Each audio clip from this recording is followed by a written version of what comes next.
The last time the NOVAR Verizon Cup Series hit the track, Carson Parank and Shane Nargan took victories in the Cayce duels, with Carson Parank pretty much climbing his way up to the field and being the first driver of the year to get the full 45 points and winning the first duel, while Shane Nargan pretty much took control of the race during the closing stages of the first half and pretty much just led from the rest of the second half to win the second duel.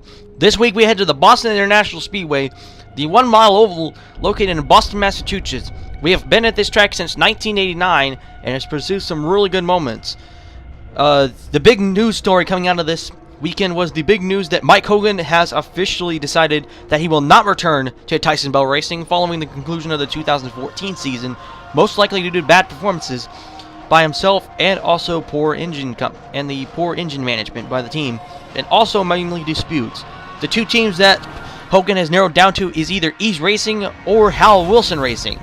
Ease Racing currently is a 4-car stable, while Hal Wilson Racing is a 3-car stable. It is reported that the reason that Hogan is either going to these two teams is that Hogan wants to be fresh back with some power that he's already been used to, and the Toyota's engines have basically not been cooperating with him, as he has also been getting disputes by the engineers regarding about this situation, as he was basically gotten in an altercation, and the last straw about that happened after the conclusion of what reported the last straw was not relatively known, although there may have been quotes that during the Boston weekend, Mike Hogan's engine blew up during the practice sessions, and the engineers could not really identify the problem on that number 7 car, but yet another similar engine, which blew up on Ryan Pearson's car, they were somehow able to find the problem, and it turned out to be the same exact reason why Hogan's engine blew up. So as a result, Hogan will not be returning to that team. It is not known who will take over that number 7 car, or in fact that 7 car will actually be there, as reports that Hogan may bring his sponsor and possibly his number over to the new team that he will be signing with. So this should be a very interesting story that we will be going through the 2015 season, and possibly the most interesting as of now. And now we'll head to Kendall Johnson for the race recap. Thank you. We have the start here. Mike Hogan in the 7 is leading in his second start of the year. He already has the Aflac Pole Award, and Chadler Blake in the 15 is going to get to the inside of that 7 car, as I believe Alan Kimmel did not get a good start at all. As the 15 of Blake, he's now looking to the inside. Hogan goes to about the middle line. However, Chadler Blake at the 15 will get off of turn number 2, and he will lead that first lap. But we already have a crash in the back. Let's see what happens here. Looks like Shane Nargan gets into the back of Eddie Johns. That sends the 55 around as our first caution comes out on lap number 2, as several cars are piled in. Keith Hale's the second place man at points is involved. Casey Huto is involved. Stephen Volk, Evan Brooks, Kyrie Euthan are also in there. And the 27 of Keith Hale's, he would drop out of the race and would finish 41st. But meanwhile, that's going to be good news for your race leader, Chadler Blake. He is leading Mike Hogan and the 00 of Jonathan Winslow. Alan Kimmel is in the 3rd spot. Actually, in the 4th spot, excuse me, as looks like the 00 of Jonathan Winslow looks like he's going to try to get that 2nd spot away from the 7 of Mike Hogan. As we're going to be heading out of turn number 4, excuse me, and the 15 of Chadler Blake, he is already starting to pull away from the pack, as the 15 is going to just run off with it. And here's Shane Harden in car 59. Harden would actually be able to get by pretty much everybody else in that pack, and would actually be able to get away from the rest of the pack. He actually got by everybody, as the 59 of Harden probably had one of the fastest cars in this race. So there you see, he actually is running down the 15 of Chadler Blake, as Blake actually just pulled away from everybody because they were all racing. But meanwhile, a couple laps later, as Chadler Blake tries to get around the lap car of Ronald Portland, get held up by Chris Bell. Ronald Portland comes up the 15. So for the second time this season, Ronald Portland and Chadler Blake are in some type of accident, while Chadler Blake is leading the race. As Harden would be able to get by for the lead. There you see the 31, he slides down. Nobody hits him. However, for some strange decision, he pulls back up on the track, and his own teammate runs into the back of him. Carson Brooks, Justin Clingston, Brandon Green, Luke Warren's in there. Looks like Jonathan Winslow's in there. The 25 of Scott Howard's in there as well, as many other cars. There you see Carson Frank, our last week's winner of the first duel. He was involved. Car 59 of Shane Harden would lead on this restart, with Walter Youth in car number 8 in the 2nd spot. The 80 of Alan Kimmel already immediately challenging for that 3rd spot. And there you see the 53 of Brian Kittleson. He is way off the pace. as I believe practically everybody that made it through has practically already pulled away. As there you see the 26 top bomber holding up the lead. Walter Youth, the 8 was able to get by pretty much everybody. As there you see Max Rapon, the 3rd place car, has gotten by the lap car as he's being followed by, let me see the car, followed by Jason Duke in car 66. As Walter Youth in the 8 trying to run down Harden, as the lead's right now stabilized, as Harden actually, the 8 of Walter Youth had actually been one of the fastest cars during the weekend in practices and time trials. However, he's not been able to show anything, as he was one of the title favorites this year due to test races, but we have another caution on lap number 42. Cayce Littinger, Jason Duke, and Todd Piper all get together. This would send the 5 and the 12 down the track. All of them would continue on, however, some of them would drop out of the race because of this next wreck. Blake Mataglia would get dumped by the 20 of Mark Mungillo. He slides down the track and gets hit hard by Casey Lester and several other cars. Cayce Littinger in the 5 was also collected. And as a result, Cayce Lester, the 3rd place man in points, would go out of the race. But meanwhile, back up front, car number 8 of Walter Youth is leading the restart. Jason Duke in the 66 is 2nd. Harden, I believe, hit it under the caution. So as a result, Youth in the 8 will get to the lead.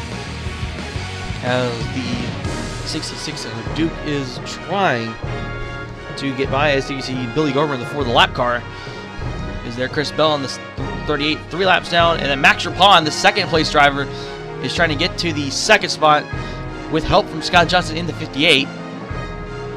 As the 58 of Scott Johnson actually has one of the good cars in this race. Rapon has already gotten up to 2nd in that 77 for Billy Garber Motorsports, as Scott Johnson, meanwhile, has clawed his way up to the 3rd spot.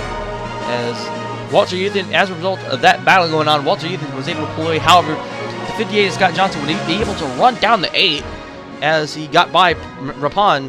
Alan Kimmel, the 88, also did likewise in that 88 Budweiser Chevrolet. As Jason Duke in the 66 was also got by Rapon, so Rapon fell back. And there you see Scott Johnson in the 58. He's going to try to challenge for the lead as he gets to the inside of the 8 of Walter Youthen. Johnson has the bottom, Youthen's has the top, which the top has absolutely no grip in turns 1 and 2. Although you could probably have a shot to hang on to the lead or hang on to that spot if you have the outside on turn 3 and 4, but most of the time it doesn't really work, as the 58 of Scott Johnson has taken the lead away. However, several laps later, Walter Youthen will be able to run down the 58 again and will go for the lead. Again, with the help of Scott Howard, the 25 who fell off the pace due to the earlier wrecks. The 88 Alan Kimmel will also do likewise. He'll get by the 58 of Scott Johnson, as Alan Kimmel in the 8. But meanwhile, but despite that, the biggest climbers of the race have been Shane Harden in the 59, who started at the back of the field in the last restart, and Chadler Blake, who had to start in the back in the restart prior to that and started in the back of this restart here. Now they have clawed their way up to 5th and 6th respectively, with the 59 of Harden running in the 5th spot, while the 15 of Chadler Blake running in the 6th spot. So Chadler Blake with the points rivals basically out of this race.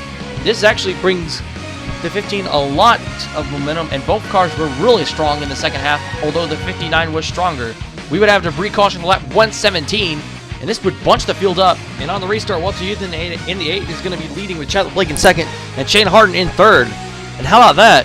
Chadler Blake in the 15 and Shane Harden, the 2nd and 3rd place cars, they were just at the back the last restart, and now these two are now running 2nd and 3rd, with the 15 of Blake in 2nd and Harden in 3rd, as Walter Youth in the 8 is starting to pull away from this group, as the lap car of Bell gets in between the 15 of Blake and the 59 of Harden.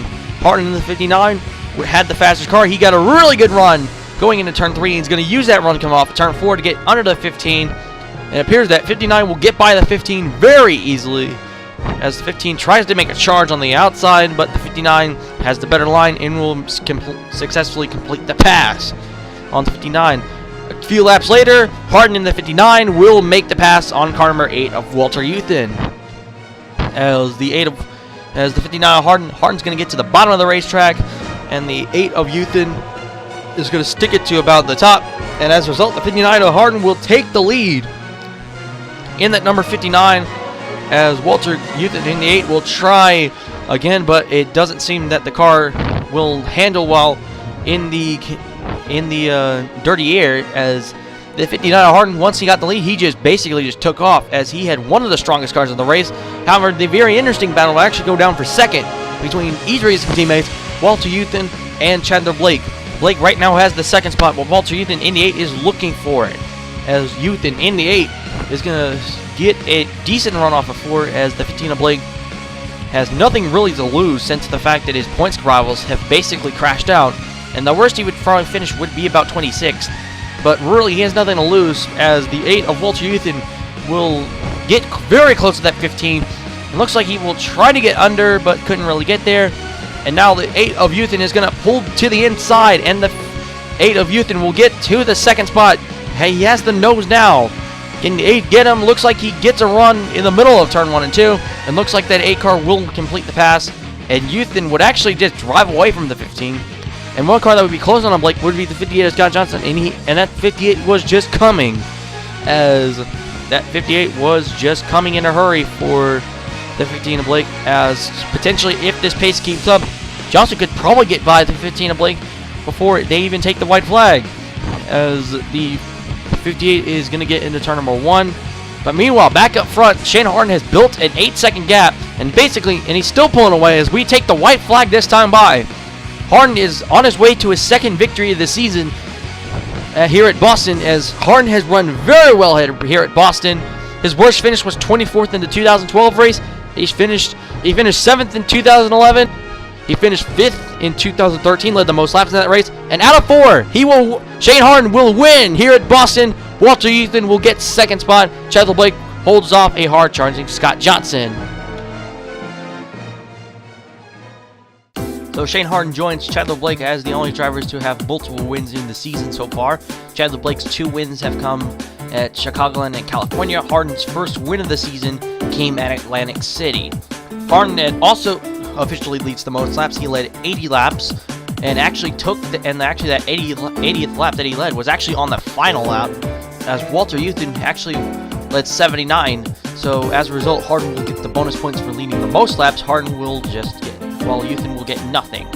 The aforementioned Walter Youthen, a very good run for car number 8. And I believe this is his first top 5 finish of the season for car number 8 of Walter Youthen. He led 79 laps, en route to his second place finish.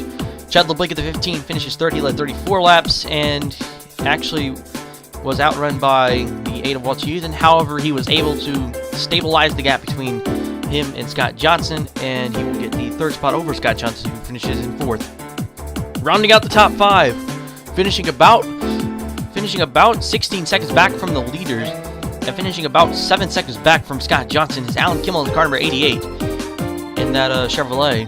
Damon Scott was able to hold off charges from Jay Honore. He will finish in the 6th spot. 7th will go to Jay Honore, who was the hard charger. She climbed up to 37 spots in this race. Second time, I think, this season that she's done that. Mark Mungillo in car number 20. He is going to finish in the 8th spot. He finishes about 19 seconds back. Jason Duke in car 66 gets another well-needed top 10 finish. He finishes about 20 seconds back. And rounding out the top 10, Mike Hogan in his second start of the year gets 2 top 10 finishes in the year. So now we take a look at your point standing. Chadler Blake, you remember what I said about him losing about half of his points lead? Well, Blake almost got that points lead back. He has extended it back to 48 due to the fact that the top 2 in points as of Cayce Lester and Keith Hales all got involved in wrecks early in this race. Shane Clark, third in car number 98, who I believe finished 13th, gets the second spot in the points. He is 48 points back from Chadler Blake. He is 10 points ahead of Cayce Lester, who is in third in points in the number 12. Lester was involved in the wreck, and everybody thought he was going to fall down to the points, but somehow stabilizes despite finishing in 29th. Mark Mungillo gets in the 4th spot. He is 6 points behind Lester, and is tied up with Keith Hales in 5th. However, that one win will sure do help him get ahead of that number 27 of Keith Hales. Keith Hales, who came into this weekend second in points at 25 points, needed a big day in order for him to at least either dwindle the lead down or possibly take the points lead. However, instead he gets involved in a very early wreck and finishes 41st, and thus that extends the points lead for Chadler Blake. Shane Nargan is 1 point back. He is in the 6th spot, and CODY WYKE in the 22, he is 7th in points. And as a result of this, this makes the top 3 Silver Green Race cars are actually in the top 10. The only car that's not there is Damon Scott in the 18, who is in the 24th spot in points. And rounding out the top 8 is Shane Harden with his victory at Boston. And now we'll take a look at 9 through 15. Tony Wider in the 35, he falls 4 spots due to a bad day. I believe he wasn't really involved in any of the wrecks, but actually he wasn't. He actually ran right into the back of his own teammate, and thus that basically cost him a chance to possibly close in. Todd Piper in the 26, I believe, falls a little bit. He falls two spots to 10th. Jason Duke gains 3 spots to the 11th spot, as he is only about 10 points back from the top 10. So if Duke has a pretty good day next week, we could probably see this 66 car in the top 10, and I believe it will be the first time since 2008 that we see Jason Duke in the top 10 in the standings. Jay Honore is going to be in 12th. She, I believe, didn't really have a significant day. She gains 8 spots, so that's kind of she is the big winner of the top 15. Jamie Scott in the number 9. He gains 5 spots, so that's basically your second best winner, as he goes from 18th to 13th in points. Justin Klingston, he gains 1 spot to the 14th spot, and rounding out the top 15 is CJ Gordon, his rookie teammate, also gaining 1 spot and 108 points back from the points leader Chadler Blake. Next week's race will be at the completely overhauled New York Auto Ring, the 2.25 mile Super Speedway, and it's sure going to be a really good race there.